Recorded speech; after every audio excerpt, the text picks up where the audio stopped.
Yes sir.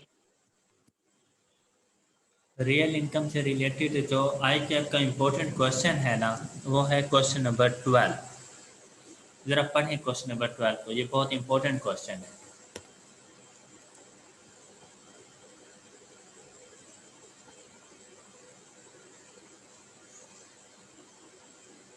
पढ़ लिया? इन 2010 wages of an employee was 1200 और उसका जो सीपीआई था वो 180 था। तो 2010 की रियल इनकम फाइंड हो सकती हैं? 2010 की रियल इनकम फाइंड हो सकती हैं? यस सर, हो सकता है। कैसे? Yes sir. कैसे? Yes sir. किस तरह से फाइंड करेंगे? 1200 डिवाइडेड बाय 1000 180। divided by 180। शाबाश। तो क्या अमाउंट आ जाएगी? 666। अच्छा चलो ठीक है। अच्छा ये है 2010 की रियल इनकम। अब हर साल की रियल इनकम को इक्वल होना चाहिए। ये जो करंट इनकम होती है ये चाहे ना इनकम इक्वल हो, लेकिन रियल इनकम को इक्वल होना चाहिए, मतलब परचेजिंग पावर को इक्वल होना चाहिए। अब क्या करेंगे? अब इसका सीपीआई इंक्रीज हो गया 220 पे, पहले था 180, अब है 220 ईयर 2012 में। तो सीपीआई के इंक्रीज करने की वजह से मतलब महंगाई हुई होगी, प्राइसेस में इंक्रीज आया होगा। प्राइसेस में, अब प्राइसेस में अगर इंक्रीज आया है तो भाई इनकम में भी तो इंक्रीज आना चाहिए। Yes sir. तो कितने का इंक्रीज आना चाहिए 2012 में? आपने बताना है एडिशनल डियरनेस अलाउंसेस। क्या भाई मजीद कितना इनकम में इंक्रीज करें to be paid to employ if it has compensated, मतलब इसकी परचेजिंग पावर को सेम रखना है, इसको फर्क ना पड़े। इस महंगाई की वजह से अगर हम अपने एम्प्लॉय को कंपनसेट करना चाहें तो हम उसे कितनी पेमेंट मजीद करें? तो ऐसी सिचुएशन में बेटा रियल इनकम ऑफ 2010 को इक्वल होना चाहिए रियल इनकम ऑफ 2012। 12। तो रियल इनकम फाइंड करने के लिए 2010 की इनकम डिवाइडेड बाय 2010 का सीपीआई को इक्वल होना चाहिए 2012 की इनकम, जो कि हमें नहीं पता, ये हम फाइंड कर लेते हैं, डिवाइडेड बाय 2012 का सीपीआई। बात समझ गए? तो यहां से आप Yes। फाइंड कर लें 2012 की इनकम, तो वो कितनी आ रही है आपके पास? 1466। Yes sir. हाँ जी, ओके। तो हमारे क्वेश्चन Yes, का sir। यस तो सर। हमारे क्वेश्चन का सॉल्यूशन क्या बनेगा? 1466 में 1710 हाँ, यस। 266 भाई, 1466 2012 की टोटल इनकम होनी चाहिए। तो 1200 यस तो सर। उसको वैसे ही मिल रहे हैं ना, तो मजीद यस सर। एडिशनल अलाउंसेस कितने के होने चाहिए? 266 तो to मेरे ख्याल से आपको कॉन्सेप्ट क्लियर हो चुका है। अगर यस आपसे सर। अगर आपसे 2012 की इनकम पूछ लेते तो आप उसे 1466 बता देते, और एडिशनल अलाउंसेस तो 1200 तो वो सैलरी पहले ही ले रहा है, तो अब 266 मजीद इंक्रीज कर दें उसकी सैलरी में तो उसकी purchasing power equal. Clear? Yes sir. Yes sir. Next concept है हमारे पास। आप लोगों ने चैप्टर 12 किया और चैप्टर 12 के दो पार्ट्स किए, एक मेजर ऑफ सेंट्रल टेंडेंसी और मेजर ऑफ डिस्पर्शन। डिस्पर्शन। जब आपने मेजर ऑफ सेंट्रल टेंडेंसी किया उसमें आपने AM GM HM पढ़े, अच्छी तरीके से पढ़ लिए थे। तो बेटा आपने उनकी रेक्टिफिकेशन भी पढ़ी थी कि भाई अगर उनकी वैल्यूज़ को कैलकुलेट करने में मिस्टेक हो जाए तो उनको ठीक कैसे करना है, पढ़ा था। जब आपसे Yes, sir. गलतियां हो Yes, जाए। sir. मैयर आप इस क्वेश्चन में गए तो हम लोगों ने स्टैंडर्ड डेविएशन वेरिएंस सीवी को ठीक करना भी सीखा कि अगर मिस्टेक हो जाए तो इसको ठीक कैसे करना है, किया था। Yes, sir. हम लोग आए चैप्टर नंबर 13 के अंदर। जब चैप्टर नंबर 13 के अंदर आए तो हमने फिर देखा कि अगर भाई कैलकुलेशन के दौरान चाहे रिग्रेशन कोफिशिएंट हो, कोरिलेशन कोफिशिएंट हो, इसकी कैलकुलेशन में कोई वैल्यूज गलत पुट हो जाएं तो हमने उसको ठीक कैसे करना है सीख लिया था हमने। Yes, sir. तो आदतें आपकी वैसे ही खराब हो Okay. चुकी हैं, मिस्टेक करने की आदत बन चुकी है, तो चैप्टर 14 को आप कैसे जाने देते बगैर गलती की है Yes. हैं? Yes. अब आपने क्या किया, आपको डाटा प्रोवाइड किया गया था और आपसे कहा गया था कि भाई इंडेक्स नंबर फाइंड करके दें। आपने ना पूछा ना कुछ ना कुछ सोचा, आपने जल्दी से 2005 से लेकर 2010 तक के इंडेक्स नंबर्स गिवन डाटा से फाइंड करके हमें दे दिए। और आपको ये नहीं बताया गया था कि भाई आपने बेस किसको कंसीडर करना है, तो आपने तो रूल को फॉलो किया। और रूल क्या था कि जब बेस ना बताई जाए तो First year को base करते हैं. फर्स्ट ईयर को बेस कंसीडर करना। तो आपने फर्स्ट ईयर को बेस कंसीडर किया। मुझे कैसे पता चला कि आपने फर्स्ट ईयर को बेस कंसीडर किया?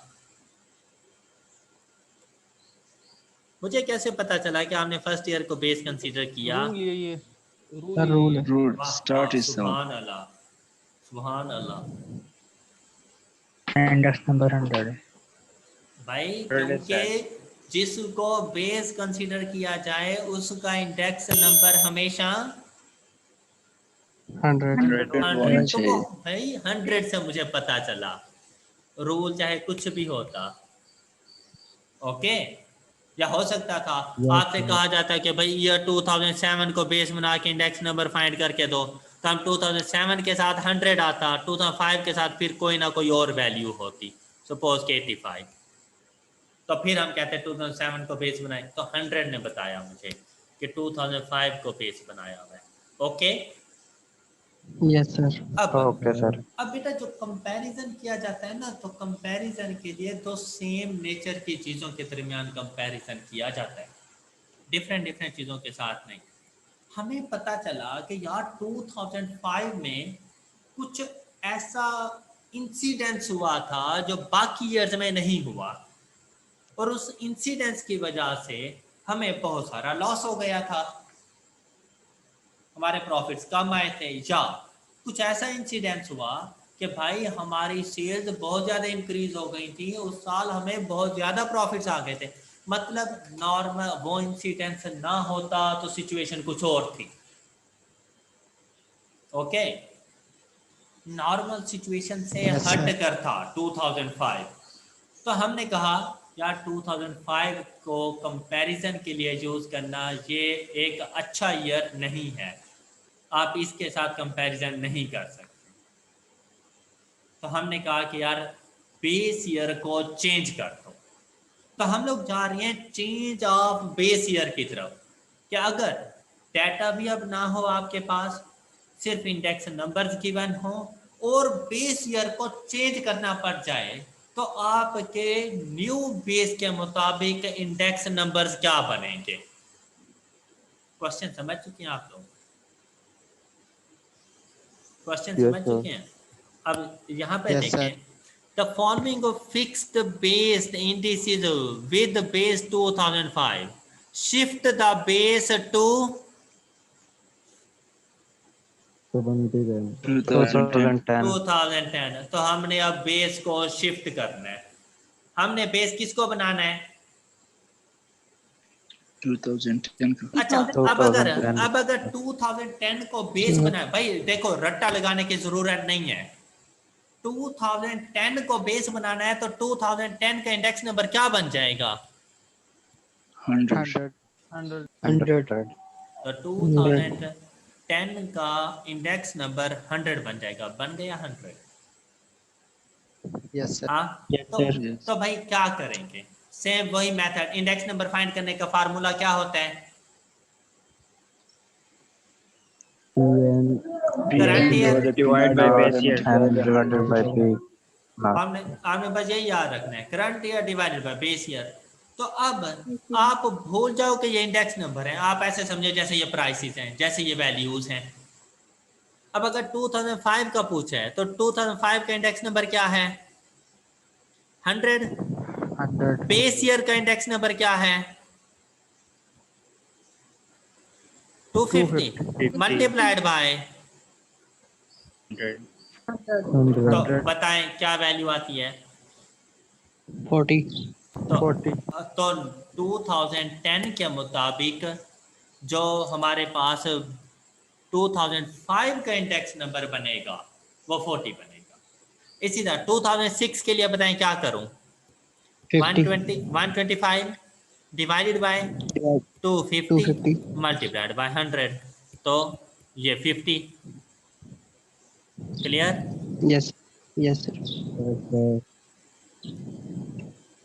जी नेक्स्ट बताएं।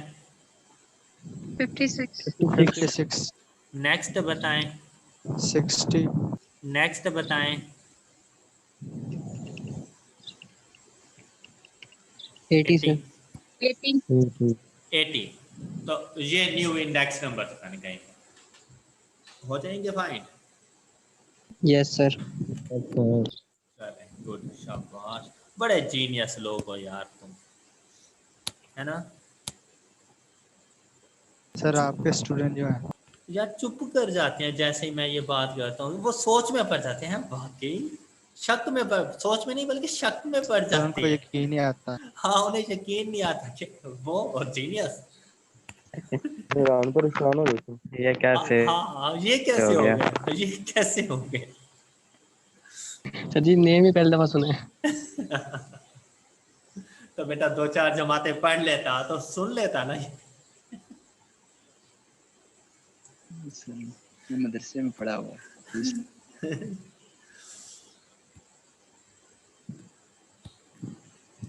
नहीं ऐसा तो नहीं पता चले तुम भी कहे कि भाई मेरी डिक्शनरी में तो जीनियस का वर्ड ही नहीं है। तो बेटा ऐसी डिक्शनरी नहीं इसके लेनी पास थी। डिक्शनरी नहीं है सर, इसके हाँ, पास डिक्शनरी नहीं है। ऐसी डिक्शनरी नहीं लेनी थी अच्छा जिसमें ऐसे ओनली वर्ड ही जीनियस। ना। हाँ इसने अपने मतलब की डिक्शनरी बना ली होगी। यस नुमान बहुत है इतना।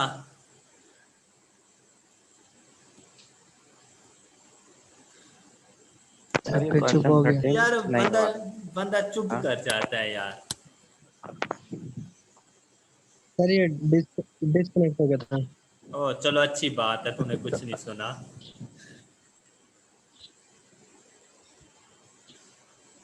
अच्छा जी। बड़े टाइम पे डिस्कनेक्ट हुआ सर। हाँ बिल्कुल, ये होता है ढीठपन, कि फील ही ना करना कुछ। Yes sir.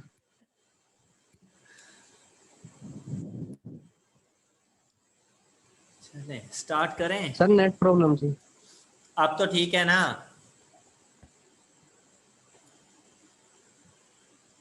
आवाज आ रही है? यस सर आ रही। Yes sir. अच्छा, chain base method. Chain base method तो बेटा पढ़ चुके हैं। चेन बेस मेथड क्या, हम इसे कहते हैं प्राइस रिलेटिव्स, याद है आपको? Yes sir. अच्छा प्राइस रिलेटिव्स क्या होते थे? Price of and your price of base. ये वाले।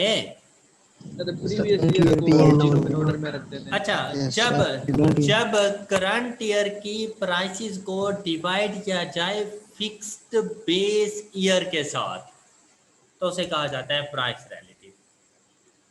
फिक्स्ड बेस ईयर के साथ जब डिवाइड किया जाए तो उसे क्या कहा जाता है? Price relative. और हमने कहा था बेस ईयर दो तरह से होता है। यस हमने सर। कहा था बेस ईयर दो तरह से होता है, एक तो फिक्स्ड और दूसरा चेंजेबल। तो हम लोग इंडेक्स नंबर फाइंड करने के लिए हम लोग करंट ईयर की प्राइसेस को डिवाइड कर दें उससे प्रीवियस ईयर की प्राइसेस के साथ, तो इसको कहा जाता है chain. Link relative link Link link, relative. इसको इसको relative. लिंक रिलेटिव्स कहेंगे, फ्लक्चुएट कर इसको हम लोग लिंक रिलेटिव्स कहेंगे। डन। Yes, sir. अच्छा, यस सर लिंक रिलेटिव्स और चेन रिलेटिव्स में ना थोड़ा सा डिफरेंस होता है। अब मैं आपको वो फाइंड करना सिखाऊंगा। तो सबसे पहले हम लोग लिंक रिलेटिव्स फाइंड करते हैं। तो लिंक रिलेटिव्स कैसे फाइंड होती हैं? P N divided by P N minus one multiplied by 100। क्या ऐसा ही है? Yes, sir. अच्छा, अब आपके पास ये डाटा गिवन है। Question number 13, Mohammad Ibrahim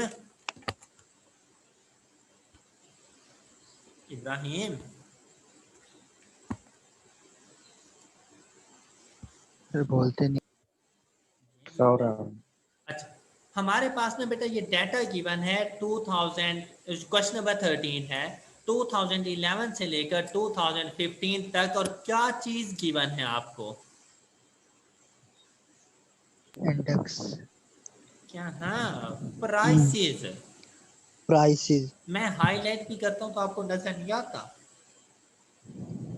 Sorry, sir. मैं बोलते नहीं। बेटा? Prices. इंडेक्स नंबर्स नहीं गिवन, प्राइसेस गिवन है, मतलब एक्चुअल वैल्यूज गिवन है। और नंबर ऑफ कमोडिटीज कितनी है? फोर नंबर ऑफ कमोडिटीज है। तो बेटा आपने सबसे पहले इनसे लिंक रिलेटिव्स फाइंड करने हैं, और लिंक रिलेटिव्स के लिए आप इधर लिखेंगे 2000, सेम ऐसे ईयर्स 2011, 12, 13, 14, 15, और सेम ऐसे ही कमोडिटीज ए बी सी। अब अपने कैलकुलेटर्स बस रेडी रखने हैं आप लोगों ने। अच्छा, अब अगर आपसे कहा जाए ईयर 2011, तो बेटा ईयर 2011 के लिए ये वाली चारों कमोडिटीज, हाँ Yes, sir. यस सर कहीं आप ये तो नहीं सोच रहे थे? नो सर No, हाँ sir. भाई, खुदा का नाम लेना, no, ईयर्स sir. के हिसाब से चलना है, कमोडिटीज के हिसाब से नहीं चलना। पता चले कमोडिटी ए का इंडेक्स नंबर, हमने 2011 का इंडेक्स नंबर फाइंड करना।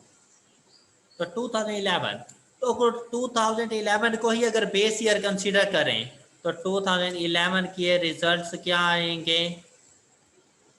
100. 100. ऐसा ही है ना? Yes, sir. Yes, sir. Yes sir sir ये लिंक रिलेटिव है ना? अभी ये तो कुछ भी कह दो, क्योंकि कोई भी मेथड हो Yes, sir. बेस ईयर ने 100 ही रहना होता है। Okay, yes sir Yes, sir. जो असल में डिफरेंस आना होता है ना, वो नेक्स्ट ईयर्स में जाके आता रहता है। अच्छा, अब अगर 2012 में जाएं तो 2012 की प्राइसेस को डिवाइड करेंगे 2011 की प्राइसेस से। हाँ शाबाश, तो जरा 2012 के लिए इंडेक्स नंबर्स बताएं। 200, 200.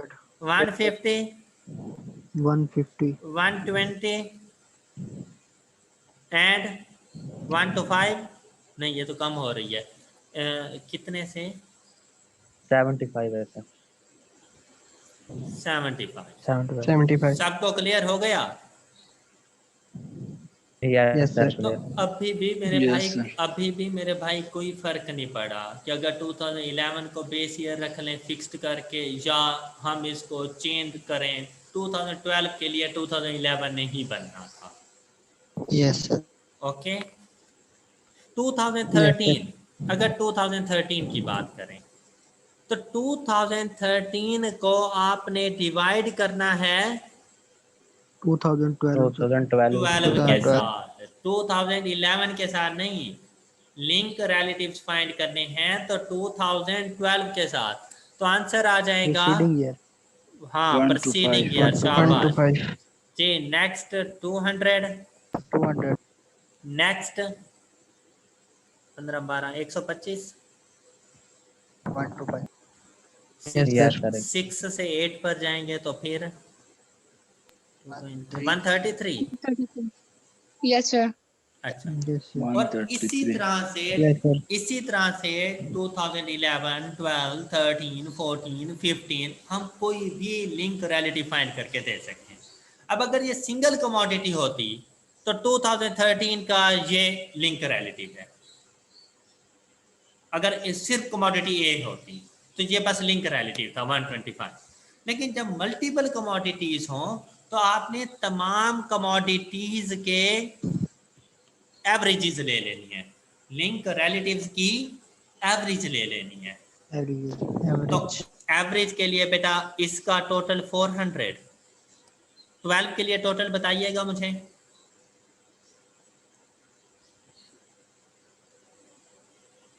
Sir, 545. 545। 13 के लिए बताइएगा। 583. 583. 583. 583। 550. अब इनको divided by number of commodities कर लें, लिंक रिलेटिव्स, एवरेज फाइंड करनी है बेटा। अब ऐसा नहीं करना कि 545 डिवाइडेड बाय 400, 583 डिवाइडेड बाय 545, ये नहीं करना अब, क्योंकि ऊपर लिंक रिलेटिव्स ले चुके हो। अब उन लिंक रिलेटिव्स का दोबारा लिंक रिलेटिव्स नहीं लेना, Average. अब एवरेज लेनी Yes, है। sir. Number शाबाश divide. शाबाश, डिवाइडेड बाय 4, तो ये तो भाई 4. बेस ईयर तो 100 ही आएगा, फर्स्ट ईयर तो 100 ही है। नेक्स्ट डिवाइडेड बाय 4 किया तो 136.25. 136.25. जी नेक्स्ट 145.75. 145.7, मैं 146 कर देता हूँ। 775. Yes, sir. Yes, मैं sir. उसको राउंड ऑफ करके Okay, 146। sir. तो ये 2013 का अगर लिंक रिलेटिव पूछता तो आंसर क्या कर देते? 146. 146. कोई मुश्किल काम, कोई मुश्किल काम। No, No. अच्छा, यही डाटा देकर क्वेश्चन नंबर 13 और आपसे कहता भूल जाओ कि आपने इससे पहले कोई काम किया है। आपने नेक्स्ट क्वेश्चन किया, क्वेश्चन नंबर 13 आया, उसमें ये डाटा गिवन था और आपसे पूछा हुआ था 2014 का लिंक रिलेटिव बताएं। आप कैलकुलेटर उठाते और 2014 की प्राइसेस का कंपैरिजन किसके साथ करते?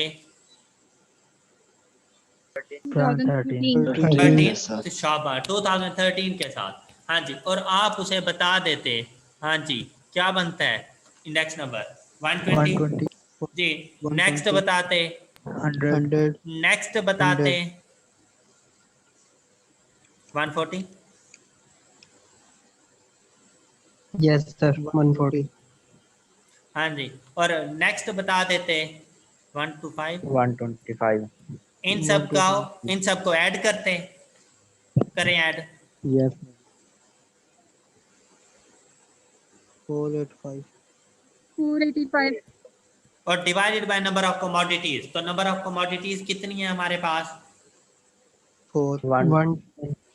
121.25. नंबर ऑफ कमोडिटीज कितनी है हमारे पास? 4.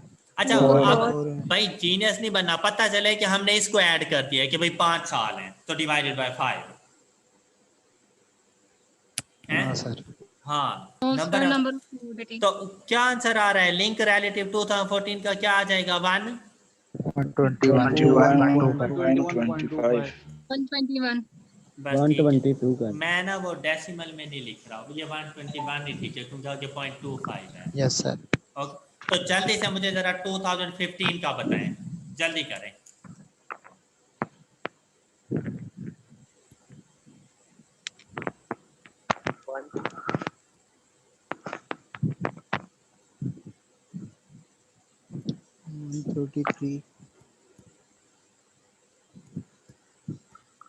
सही लिखी है मैंने वैल्यूज?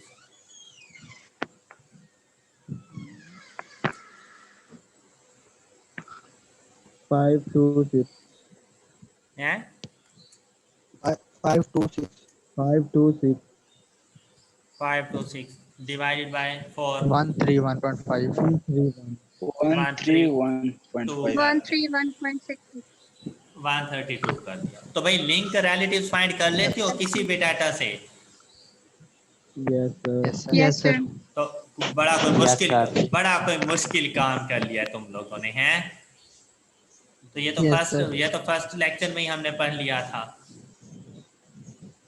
कैसा नहीं था? Yes, sir. Yes, sir. बस आज ये है कि कंपोजिट इंडेक्स नंबर मतलब मल्टीपल कमोडिटीज के साथ पढ़ लिया है, तो उनकी हम लोग एवरेज ले लिया करेंगे। तो लिंक रिलेटिव्स क्लियर है सबको? Yes, sir. Yes, sir. तो जो समझाने वाली भी मल्टीपल कमोडिटीज के साथ पढ़ेगा। हाँ, तो अच्छी बात है ना, आज भी पढ़ लिया है तो रिवीजन हो गई ना। तो मैं यही कह रहा हूँ कि भाई कुछ नया नहीं पढ़ा, जो समझाने वाली बात है वो चेन रिलेटिव्स हैं। ओके, तो चेन रिलेटिव्स क्या होते हैं? जिस ईयर का चेन रिलेटिव फाइंड करना हो उस ईयर का link relative of given period, मतलब जिस ईयर का चेन रिलेटिव फाइंड करना है उस ईयर का Link relative. इसको मल्टीप्लाई Link करना है, relative. इसको मल्टीप्लाई करना है इससे प्रीसीडिंग ईयर के Chain relatives. चेन रिलेटिव्स के साथ। शाबाश। और इनके प्रोडक्ट्स को डिवाइड कर देना है 100. तो रिजल्ट आ जाएगा, Chain relative. Chain Relative. Done. Yes, sir. Yes, sir. Chain relative find करते हैं। पहले का फाइंड करना तो बहुत ही कोई मुश्किल बात है? ऐसा ही है। No, sir. ये as it is 100 रहेगा. 100 ही आ जाएगा भाई, फर्स्ट ईयर का 100 ही आ जाएगा, बेस ईयर भी होता तो 100 ही। अच्छा, नेक्स्ट 2012 का फाइंड करना है। तो 2012 के लिंक रिलेटिव को मल्टीप्लाई करना है 2011 के Chain relative. और डिवाइड कर देना है 100 से. तो 136 आंसर आ गए हैं Yes, sir. जी। 2013 146 को किससे मल्टीप्लाई करना है? 136. 136 से. और वो ये वाला 136 है, प्रीवियस ईयर का चेन रिलेटिव और multiplied by 100, sorry divided by 100। क्या आंसर आएगा? 198.56. 199 कर दूं? Yes, sir. Yes, sir. अच्छा, 14 के लिए आप मुझे बताएं क्या करूं?